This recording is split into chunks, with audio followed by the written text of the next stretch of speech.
Hi, Punchline talks business breakfast briefings. I'm Mark Owen, and each week I business experts to review the morning newspapers, find out what's happened in their own individual business and their own individual business sectors. And finally, it's caught their eye in this week's Punchline. Before I start, I just want to thank our fantastic sponsors, Hazelwood's Accountants and Business Advisors, and they're somewhere on the screen behind me. Okay, let me introduce you to the panel. Today we've got Stephen Freeman. He's the CEO of Freemans Event Partners with 125 staff with a turnover of £100 million. And on weekends, they have over 3,000 people working for them. The company has just done a deal with Costa Coffee to run Costa kiosks at some of the UK's biggest live events this year. And it's been a crazy, crazy year for the company. So we'll find out what's in store for 2025. We've got Kurt Wyman, who's the managing director of Kurt Wyman Chartered Surveyors, established in 2011. Kurt provides a range of property services to private clients, local and national companies, local authorities, property companies throughout Gloucestershire. The company have a team of 7 based at Steadings Business Centre in Maisemore. So we'll find out from him what's going on in the commercial property and retail marketplace around the county as well. Welcome back, Kat. Great to see you again. We've got Caroline Nemecek. She is just joined as a partner at HCR Law as a partner. So congratulations to you, Caroline. She's the head of residential property in Cheltenham. So HCR's Law has a turnover around 70 million, more than 800 staff and partners operating offices Cheltenham, Birmingham, Cambridge, Cardiff, Hereford, London, Thames Valley, Worcester, and the Wye Valley as well. Handle everything from sale and purchase of multi-million-pound property in Cotswolds and newly built holiday lets in Cromwell. We'll find out more about the property centre from Caroline today. So what's happening on her own doorstep? And finally, never last not least, we've got Glenn Collingbourne, the director of Hazelwood, specialising in tax. The company has more than 500 staff split across 4 offices: Cheltenham, Staverton, Bristol and Cardiff, approximately turnover of £40 million.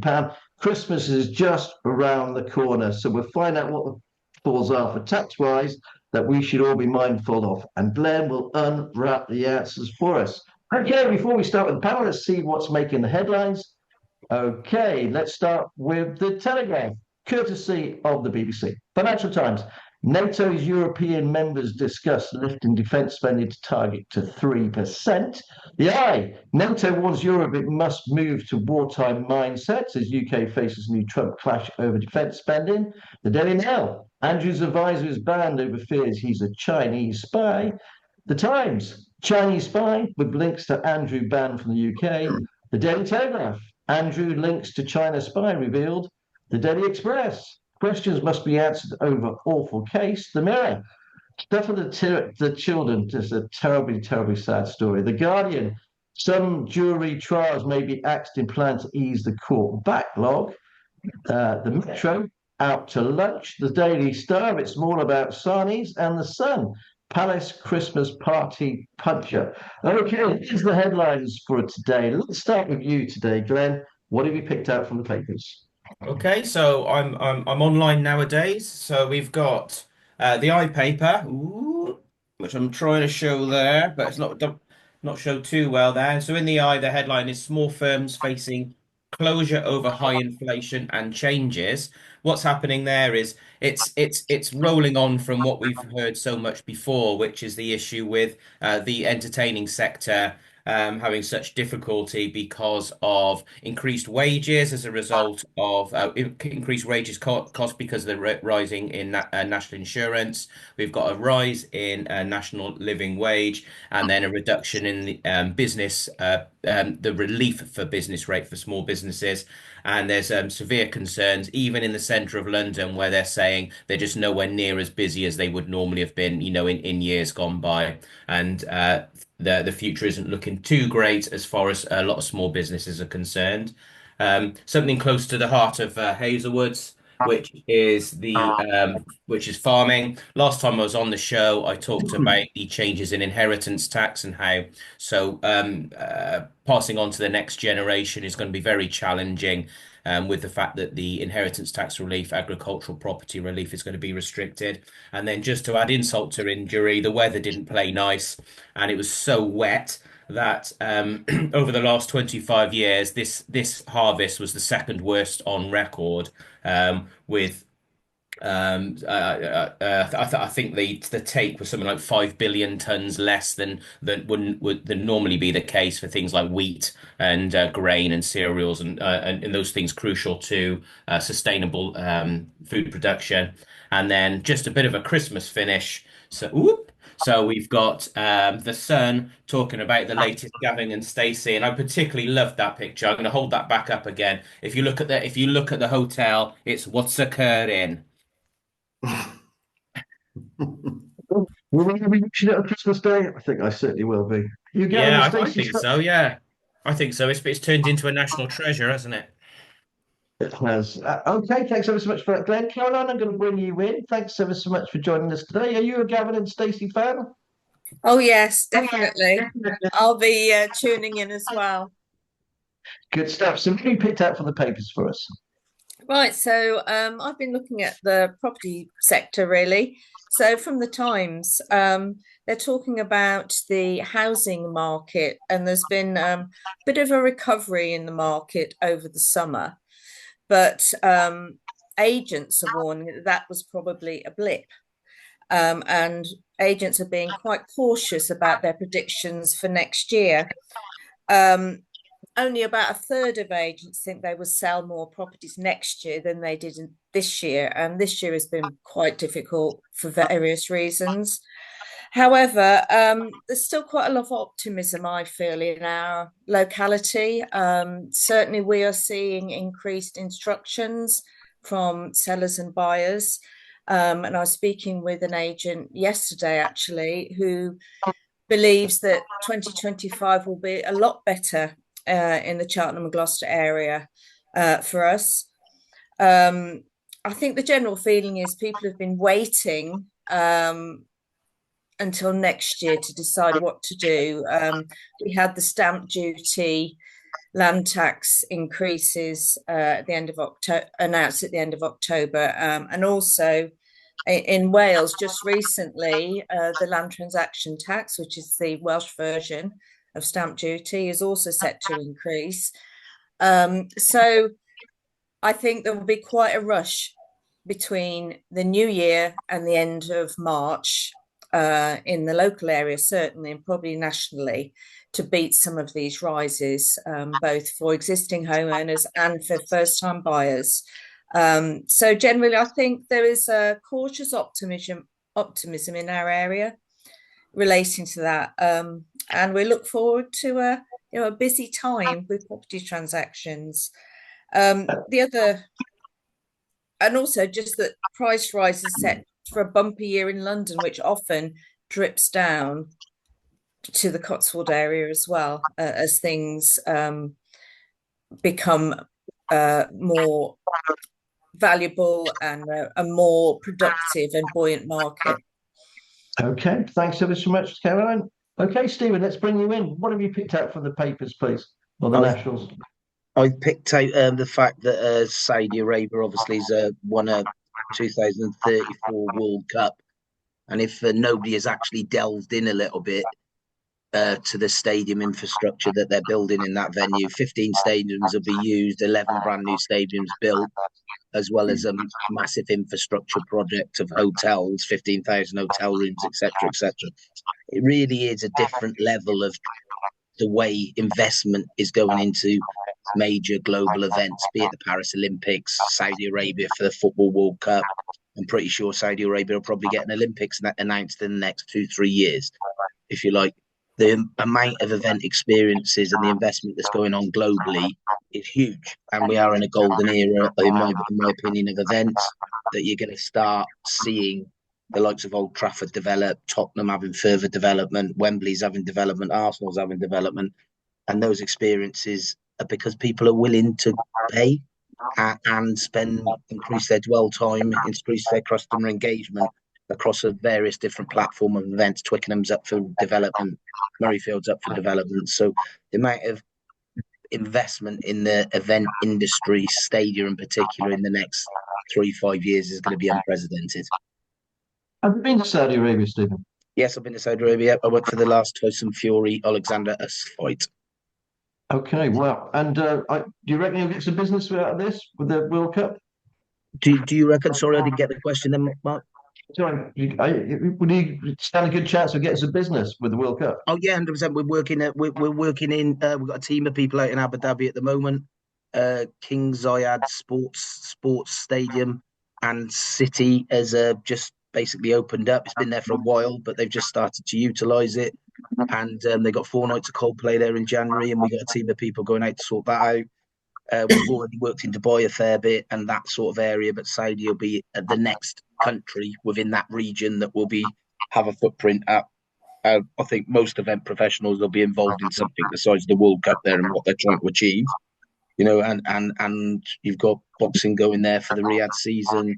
You've got darts there, football's there, obviously, and the amount of investment that's going into. Is it sport washing? Because that's a popular term, or is it a country waking up to new opportunities, and they want some of those opportunities in their country the same as we want them in ours? Is there human rights laws? Yes, but there was human rights issues in this country 200 years ago. So there's lots of stuff that's developing and opening up new opportunities that I think needs to be embraced, not vilified, if you like. So and bring people on the journey of human rights. And if you don't talk and engage, we're not going to get a world that's all encompassing. So sport has an ability to open up a lot of boundaries and a lot of doors, and we're going to see that over the next 10 years of the investment that's going in is on a global scale. It's phenomenal. Okay, fantastic. I'd love to stay in touch with you about that as well, Stephen, if it's okay. Okay, Kurt, let's bring you in. What have you picked out from the media, please? Morning, Mark. I think the big sort of property story at the moment is the government's plans around the planning system. And I think there's an acknowledgement we need more housing, more homes need to be built. But I think the big thing around that is they need to be built in the right areas. And there needs to be a bit of thought around how the developments have progressed. And I think, the government are proposing over the course of this parliament, so over the next 4 or 5 years, they're going to build 1.5 million homes. The onus is very much being pushed onto the local authorities to effectively come up with suitable locations for this housing. The idea, I think, is that the development should be on what we call brownfield sites, so lands that's previously been built on old factories, old industrial sites, that sort of thing, which again is a bit odd because actually a lot of these sites we need for industrial and commercial use. So I think there's probably an acknowledgement that we're not going to find enough brownfield land. So we're going to be building on greenbelt. And greenbelt, as you probably know, has traditionally been quite sacred. You're not allowed to develop on greenbelt. But now the government are effectively saying, well, if you can't find enough brownfield sites, you've now got to build on greenbelt. But it's bits of the greenbelt that perhaps shouldn't be green belt, so we'll call it grey belt, which I think is what the term they've come up. And certainly looking in the Times today, it goes on to say ministers have acknowledged it is unclear which areas will be classified as grey belt. So it opens up a whole can of worms in my mind. It really does. So it'll be interesting to see, how that progresses. But, whether this is the right approach, I think there's big issues with the planning system that probably need addressing as well. I would have thought would have been more of an urgency than this. But, we will wait and see how it progresses. I think my second story, very quickly, is a bit of a row developing in the good old Forest of Dean regarding the recent flooding. Lydney bizarrely suffered really badly, certainly in the high street, and it's really sad when you see those businesses, particularly local businesses, where people work really hard to build up a business in these areas, to suddenly find it gets flooded out in a flash flood.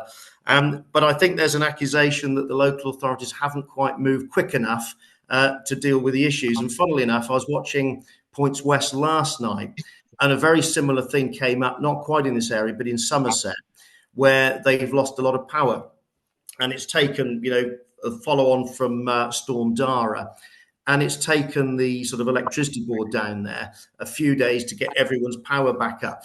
And, there was big accusations that, they haven't done this, they haven't done that. And I just sense that as people, we're becoming more and more intolerant. And you think, they're doing their best. They're working around the clock, 24 hours a day to try and do it. there's only so much you can do. And I just sense that we're all becoming perhaps a little bit intolerant with these things and miss the bigger issue. But there we go. And I think my final thing, going back locally, is the news this week. Very sad to hear of the death of Sir David McNulty, who, without a doubt, local businessman, well renowned, started his company, I think, Renishaw's in 1973. Built it up to probably one of the larger employers in the county, I think with about 2,500 staff, which is very sad. I think he was in his 80s. But I think certainly for the local business community, when you look at the things that he's done over the years, in terms of apprenticeships, building his business up, exporting and so on and so forth, I think he'll be sadly missed. Without a shadow of doubt, fantastic man, absolutely genius. I had the pleasure to meet him on a number of occasions as well. Very, very humble. Thank you so much for a good round up there, Kurt. Okay, let's go back over to you, Glenn. Well, Christmas is around the corner. We talked beforehand on when you and I had a chat. Look, there are pitfalls in the tax element, isn't it, about parties and things. Could you just give us an overview, please? Yeah, sure. Yeah, I mean, there's pitfalls and there's good things. So what's one thing? So what we're really talking about here is where an employer, either makes gifts or runs a party or whatever for their staff, reward them for what they've done, busy year, all that kind of thing. And so this can, on the whole, be done tax free, and so you just have to make, as you said, just make sure that you don't sort of breach a few certain rules. So one thing I wanted to mention is when you make gifts to staff, there's a £50 allowance, and it's 50, so you can make a gift of anything provided it's worth less than 50 quid to your staff. So, and that's tax deductible for the business, and there's no benefit in kind. And a benefit in kind, it means that if you have a benefit in kind, then the staff member gets taxed on it, which obviously sort of a bit like giving it and then taking it away if you end up taxing them. So you can do 50 quid. It's actually any number of 50 quids throughout the year, as long as it isn't replacing your actual pay. So there's plenty of opportunity to make small gifts to your staff as a reward, and nobody suffer any tax. Just getting into the technical side, that even applies to directors, but you can only do it 6 times a year, so there is a limit. And then the other thing is the Christmas party itself, is that provided that's open to everybody within the business, and again, this is measured throughout the year, so it's not just Christmas, but often Christmas is where the big spend is. As long as it's not more than £150 a head, then you can get that tax free for your employees. So again, all tax deductible by the business, and then there's no benefit in kind for the staff members involved. As I said, everybody has to be invited. 150. They don't all have to attend, but everybody has to be invited. You've got up to £150 a head.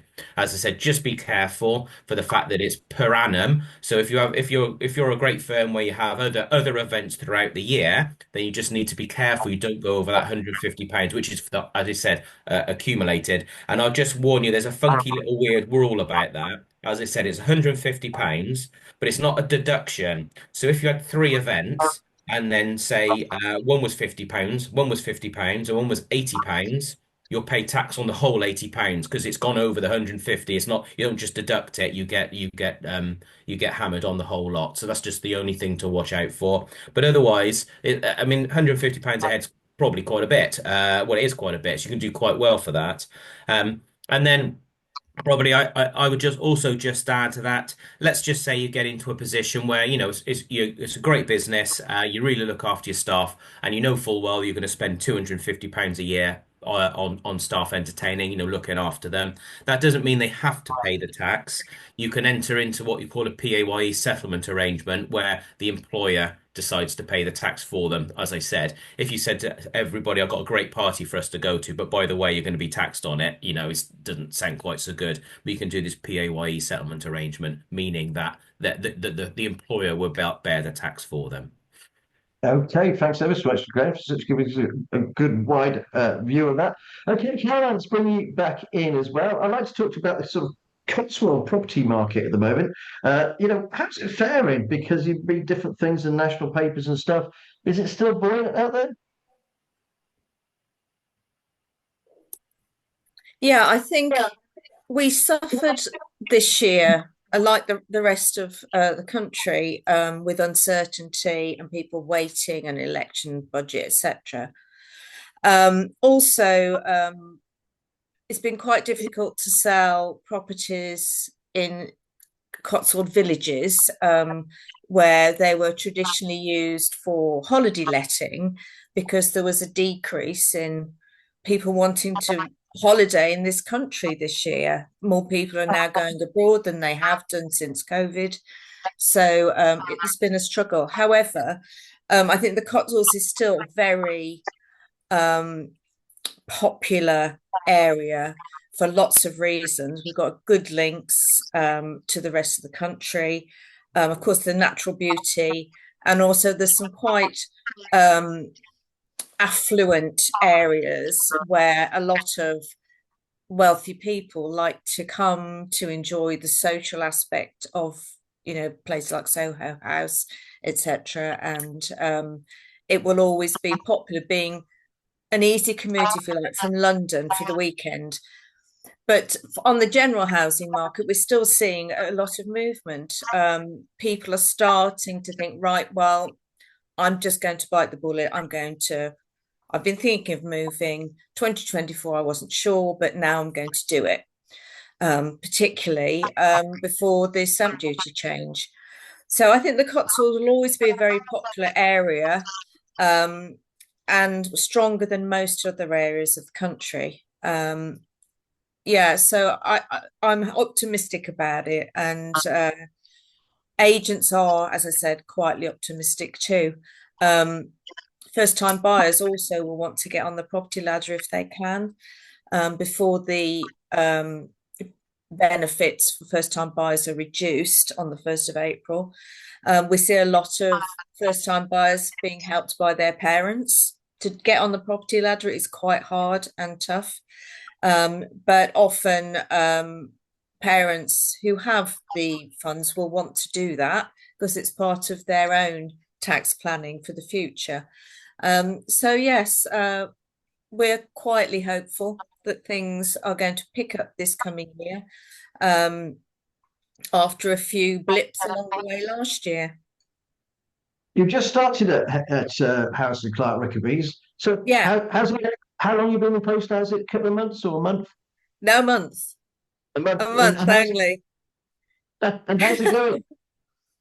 Yes, yeah, really good. So baptism of fire, having to come on Punchline Business Breakfast today, first time. But yeah, really good firm, full service firm. So residential property is well thought of within the firm and supported by senior management. Of course, most people in their lifetimes need a residential property lawyer. So I think the firm recognises that, our position within the firm is crucial, not only for existing clients, but for new clients and bringing them in to the services that we provide. So it's been great. And everyone's very welcoming. They've got great plans for the future. And yeah, I'm really happy to be here. Well, congratulations, and you can read all about it on Punchline as well. So thanks for joining us today. Let's go back over to you, Stephen. I mean, what a busy year you've had this year. Just give us an overview, because obviously you did we ran that story the other day about the Costa Coffee kiosk in Paris. Can you just give us that? Because I was reading here, you were plugging coffee. Was it 15 cups every minute or something? So there was 8. So Coca-Cola, being a global partner of the Olympics, if you like, and many major sporting events, Coca-Cola owned Costa Coffee from Atlanta, not from the UK business, and they wanted Costa Coffee poured across the Paris Olympics. Costa hasn't got a great footprint in France, so this was part of that build-up, and also then moving to the games in LA, which is Starbucks' backyard. Costa won a massive presence at the games in LA and all that sort of stuff. So we got commissioned with JGB Engineering to build, which is a local Gloucester company, to build a £1.5 million worth of Costa outlets, which is about 9 outlets in total. And then we got requested to transport them to the games and put them in situ. I'll send you some photos for that. There's some quite interesting photos in front of the Eiffel Tower and sort of stuff like that.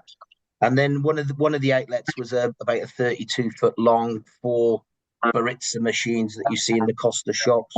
4 groups on each machine, and that was serving a coffee every 13 seconds in the athletes' village to what was in the region of 18,000 different athletes in that village. And that was a free coffee cup for the athletes, so the Instagram across their global platforms and all that sort of stuff. So literally all the top runners and the Lyles and all that sort of stuff drank coffee for free that we service. So that was quite a nice one to be involved in. Did you meet any of the stars at all when you were there? I didn't know. It's a bit like going to a sweet shop for me. You see a lot of that sort of stuff. So you do see some famous people, but did I go and meet any? No, but you do get to see some if you like. So what have you got planned for 2025? Very, very overview, because I know you do Formula One as well. A lot of people don't realise all the different things that Freemans do. Yeah. So start of 25 is interesting, as I mentioned earlier on for us. We go to Abu Dhabi with about 30 people to deliver 4 nights of Coldplay, which are about 55,000 people a night. Then you start moving in towards Six Nations. Wembley starts to kick off for the Carling Cup final, I believe it's called. I don't know what the brand is now. Then you've got obviously Cheltenham Gold Cup, Twickenham for Six Nations. Murrayfield we now do for the Six Nations, as well as Gloucester Rugby Club, Harlequins. Some major event stuff. We're looking at the winter calendar a fair bit for 25, and we're looking at a company called Raymond Gubby Live. Light walks, ice rinks and stuff like that. We're looking while I'm at Blenheim Palace on Saturday. Kew Gardens I've been to already, and we're looking to probably do the food and beverage at those events. So it's a big one for us, if you like, across the winter calendar. So it's a busy 25. 26 is the interesting one, because you've got Milan Cortina, you've got Commonwealth Games, you've got the World Athletics going to Alexandra Palace, the new stadium they've built there. So 26 is huge. 27, then you got Ryder Cup, and 28 you got European Football Championships. So 25 is a good year. 26, 27, 28 is exceptional opportunities in terms of what's going on globally as well as in the UK European market. Okay, well, fantastic. And I just want to say, the rise of the national insurance contributions and things like that must have a massive effect. You've got 3,000 part-time staff or 2,500 part-time staff. What's it putting on your bottom line, Stephen? The full-time payroll alone is about £250,000. That's gone up. So then the part-time payroll, I don't actually know the number yet. I'd rather not know, to be honest. Okay. Let's not spill the shame for now. Okay, Yeah. thanks so much for giving us such a good overview. I think it's I haven't done you, Kurt, have I? The commercial property market and the retail market, what's it like at the moment? Because I've heard through the grapevine various things, it's getting a bit tough. You got your speaker off, Kurt?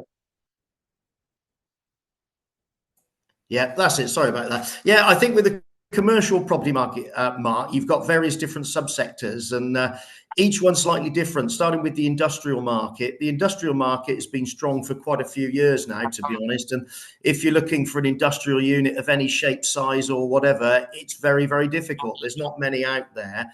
And whilst the market, even for industrial, has been a little bit tougher over the last 12 months, inquiries that are out there, there's very little available. So accordingly, capital values and rental values has still stayed at that level. They haven't dropped off at all. So industrial market still pretty strong, particularly freehold. Not many freeholds out there. We recently brought quite a big site, 4-acre site, to the market off Bristol Road in Gloucester. A lot of interest in it, and hopefully we've just gone into solicitors' hands with that one. So, the industrial market's still pretty strong, still pretty positive. The office market post-COVID has been a little bit creaky, to be honest with you. A lot of firms have been reassessing what they actually require in terms of accommodation, how much space they want. A lot of people, there's a lot more hybrid working. There's no doubt about that. And I think a lot of firms are trying to encourage people back into the office to a greater or lesser extent. But I think that's the new norm now, is that to attract staff, there's got to be a degree of flexibility there around where you work and how many days a week people are allowed to work from home. But accordingly, what's that starting to do is change the dynamic of offices. So what we're seeing now is that companies that are in the market, whilst they might not want such a big office, actually want to be in a great location with really good facilities. So there's a drive towards higher quality. And also, what they affectionately call end of trip facilities. So, it's quite common now to have cafes, gyms, and so on and so forth, shower facilities. All of this is now becoming quite commonplace to try and encourage people back into the office. So the office market is still a little bit creaky. And it's sort of very much panning out over the next few years as to where it's going to go. The retail market is probably still very hard. We all know what's happened to the high street over the last sort of, particularly post-COVID, but even before that, the market wasn't great. My take on it, we don't do a massive amount of retail, but I do find that there are some green shoots. When you look, there's a lot of smaller independent businesses that are now coming in. And I think certainly, when you look at what's happening in Gloucester city centre, with the new college going in and various other projects, the forum development, that will bring people back into the city centre. There's no doubt about that. I think it's much needed. And I think, we're starting to see already that there are some green shoots around retail. But, I wouldn't call that one at the moment. It's, there are some early signs. It's a little bit more encouraging, but still very tough. And I think big issues to be addressed around business rates and things like this, where I think a lot of retailers need a hand is the bottom line. But so that's sort of where we're at, Mark. Okay, fantastic overview. Thanks ever so much for that. Okay, we can't run the net, guys, out of time, so we're very quickly going to do the pick of the punchlines. Stephen, I'm going to start with you. You picked up from this week's punchline, please. Your sound, please, Stephen. I picked out the Hunts Grove development of 650 houses, which you kindly informed me is on the top of 1,750 houses already. And I don't know anybody driving around Gloucester lately, but the traffic seems monotonous, to say the least, around the Gloucester area, either end of town or in the centre of town. It just seems relentless. And I'm just wondering, are the facilities and infrastructure in the Gloucestershire area to actually deal with what seems like a housing estate of 600 houses being built on every corner at the moment? Don't agree. Caroline, what have you picked out for us, please? Thanks for that, Steve. Well, I liked the piece from the 10th of December about the charity fundraising at Sandford Park, Lido, where 163 swimmers raised funds for the Sue Ryder charity and the Leckhampton Court Hospice by plunging into icy waters for the third year running. So I thought that was a very brave thing to do. Yeah, definitely not for me. £25,000 so far. So well done to them. Wow, 25k, fantastic. Thanks for that. Glenn, what have you picked out for us, please?